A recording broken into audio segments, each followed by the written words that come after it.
श्री शक्ति नमः, ओम श्री शक्ति नमः। देवी के द्वारा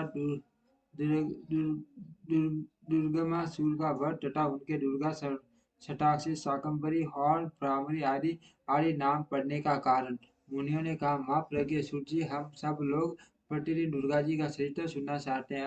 आप और किसी किसी अद्भुत लीला तत्व का हमारे समक्ष वर्णन कीजिए। सर्व के शिरो मैंने सूट आपके आपके मुखार बिन से नाना प्रकार की मुद्दा सदस्य मधुर कथा सुनते सुनते हमारा मन कभी कभी टूट नहीं होता। सूत जी बोले, मुनियो दुर्गम नाम से विख्यात एक असुर था जो रुरुक का माँ बलवान पुत्र था। उसने ब्रह्मा जी के वरदान से चारों वेदों को अपने हाथों में कर लिया था तथा देवताओं के लिए अजय बल पाकर उसने भूतल पर बहुत से ऐसे उत्पात किए जिन्हें सुनकर देवलोक लोक में देवता भी कंपित हो उठे। वेदों के अदृश्य हो जाने से सारी वैदिक क्रिया नष्ट हो चली। उस समय ब्राह्मण और देवता भी दुराचारी हो गए। न कहीं दान होता था, न अत्यंत उग्र तप आता था, न यज्ञ होता था और न होमी किया जाता था। इसका परिणाम हुआ कि पृथ्वी पर 100 वर्षों तक वर्षों के लिए वर्षा बंद हो गई। तीनों लोकों में हाहाकार मच गया। सब सब लोग दुखी हो गए। सबको भूख प्यास महान कष्ट सताने लगा। कुआं बावड़ी सरोवर सरिताएं और समुद्र भी जल से रहित हो गए। समस्त वृक्ष और लताएं भी सूख गई। इससे समस्त बचाव के शीत में बड़ी दीनता आ गई। उनके मान रूप को देख कर सब देवता महेश्वरी योग माया की शरण में गए। देवताओं ने कहा, माँ माये, हमारी सारी प्रजा की रक्षा करो, अपने क्रोध को रोको, अन्यथा सब लोग निश्चय नष्ट हो जाएंगे। कृपा सिंधु दीन बंधु, जैसे शुभ नामक दैत्य माँ निशुम दुर्मार्ग संत मुंड मान शक्तिशाली रक्त बीज मधु कैटव तथा महिषासुर को तुमने वध किया हो, उसी प्रकार इस दुर्गा शीघ्र ही संहार करे करे करे। बाल कुशो पग पग पर अपराध बनता ही रहता है। केवल माता के सिवा संसार में दूसरा कौन है जो उस अपराध को सहन करता हो। देवताओं और ब्राह्मणों पर जब जब दुख आता है तब तब शीघ्र ही अवतार लेकर तुम सब लोगों को सुखी बनाती हो।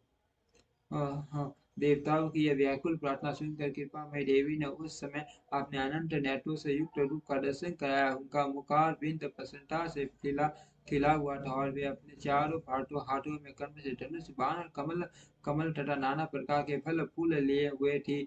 उस समय प्रजाजनों को कष्ट उठाते उठाते देख उनके सभी नेत्रों में करुणा के आंसू छलके आए। वे व्याकुल होकर लगातार 9 दिन और 9 रात रोती रही। उन्होंने अपने नेत्रों से अश्रु जली शस्त्रों से धाराएं प्रवाहित की। उन धाराओं से सब लोग तृप्त हो गए और समस्त औरतियां भी शीश गई। सरिताओं और समुद्रों में अगाध जल भर गया। पृथ्वी पर साग और फूल मूल के अंकुर उत्पन्न होने लगे। देवी शुद्ध श्रद्धे वाले महात्मा पुरुषों को अपने हाथ में रखे हुए फल बांटने लगी। उन्होंने गौओं के लिए शुद्ध घास और दूसरे प्राणियों के लिए यथा योग्य भोजन प्रस्तुत किया। देवता ब्राह्मण और मनुष्यों सहित संपूर्ण प्राणी संतुष्ट हो गए। तब देवी ने देवताओं से पूछा, तुम्हारा और कौन सा कार्य शीघ्र करो। उस समय सब देवता एकत्र होकर बोले, देवी, आपने सब लोगों को संतुष्ट कर दिया है। अब कृपा करके दुर्गमासुर के दोबारा अवगत हुए वेद लाकर हमें दीजिए। तब देवी ने तथास्तु कहकर कहा, देवताओं अपने अपने अपने घर जाओ, मैं शीघ्र ही संपूर्ण वेद लाकर तुम्हें अर्पित करूंगी। यह सुनकर सब देवता बड़े प्रसन्न हुए। वे फलफूल नील कमल के समान नेत्र वाली जगदेवनी जगदम्बा को बलिपाटी प्रणाम करके अपने अपने धाम को चले गए। फिर तो सब घंटे का पृथ्वी पर बड़ा भारी कोलाहल मच गया। उसे भयानक दैत्य ने चारों ओर से देवपुरी को घेर लिया। तब शिवा देवताओं की रक्षा के लिए चारों ओर से तेजोमय मंडल का निर्माण करके स्वयं उसे घेरे से बाहर आ गई। फिर तो देवी और दैत्य दोनों में घोर युद्ध आरंभ हो गया। समरांगनों समरांगन में दोनों ओर से कवच को को सीन बीन कर देने वाले टीके बाणों की वर्षा होने लगी। इसी बीच में देवी के शरीर से शुद्ध रूप वाली काली तारा, सीन मस्ता, श्री विद्या, भुवनेश्वरी, भैरवी, बगला बगला वासिमती, त्रिपुरी सुंदरी और मातंगी ये 10 महाविद्याएं अस्त्र शस्त्र लिए निकली तत्पश्चात दिव्य मूर्ति वाली असंख्य मात्रा प्रकट हुई। उन सब ने अपने मस्तक पर चंद्रमा का मुकुट धारण कर रखा था और ये सब की सब मृत्यु के समान दीप्त सब दीप्तिमती दिखाई देती थी। इसके बाद उन मातंगनों के साथ दैत्यों का भयंकर युद्ध आरंभ हुआ। उन सब ने मिलकर उसे रौरव दुर्गम दैत्य की सौ अक्षयनी सेनाएं नष्ट कर दी। इसके बाद देवी ने त्रिशूल की धार से उसे दुर्गम दैत्य को मार डाला। वह दैत्य जैसे खोदे गए थे वृक्ष भांति पृथ्वी पर गिर पड़ा। इस प्रकार ईश्वरी ने उस समय दुर्गामासुर नामक दैत्य को मारकर चारों वेद व्यापक देवताओं को दे दिए।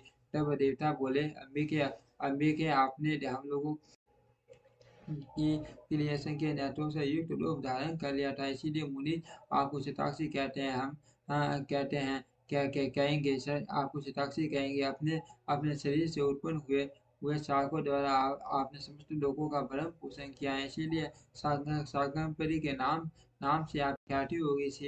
शिवे आपने दुर्गम नामक माँ दैत्य का वध किया है, इसीलिए लोग आपको कल्याण में भगवती दुर्गा कहेंगे। योग देवता आपके नमस्कार है। माँ बले आपको नमस्कार है। ज्ञान ज्ञान ज्ञान ज्ञानदायिनी आपको नमस्कार है। आप जगन माता को बारंबार नमस्कार है।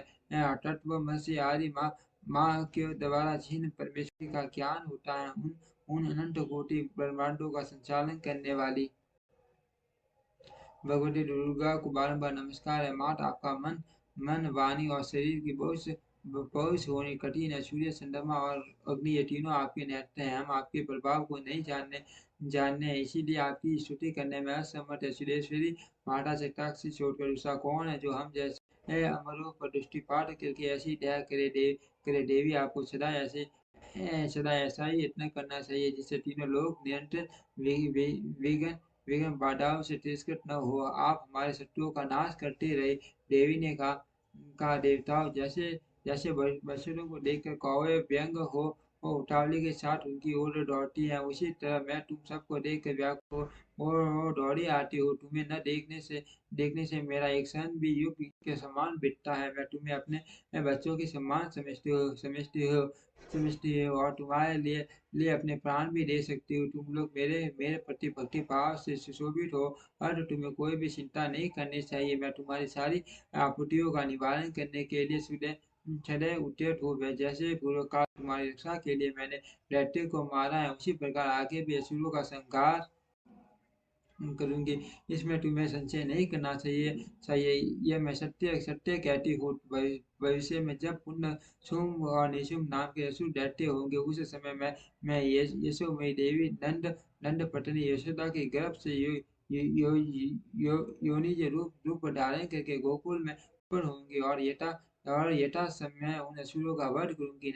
नंद की पुत्री होने के कारण उस समय मुझे लोग नंद जा कहेंगे। जब मैं ब्रह्म का रूप धारण करके अरुण नामक असुर का वध करूंगी, तब संसार के मनुष्य मुझे ब्राह्मणी कहेंगे। फिर मैं भीम भयंकर रूप धारण करके राक्षसों को खाने लगूंगे। उस समय मेरा भीमा देवी नाम प्रसिद्ध होगा।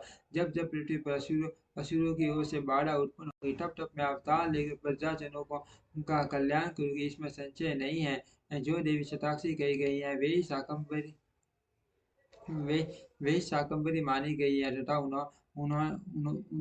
उन्हीं को दुर्गा कहा गया है। तीनों नामों द्वारा एक ही व्यक्ति का प्रतिपादन होता है। इस पृथ्वी पर महेश्वरी शताक्षी के समान दूसरा कोई दयालु देवता नहीं है, क्योंकि वे देवी समस्त प्रजाओं को संतप देकर 9 दिनों तक रोटी रह गई थी। ओम श्री शक्ति नमः। ओम श्री शक्ति नमः। ओम श्री शक्ति नमः।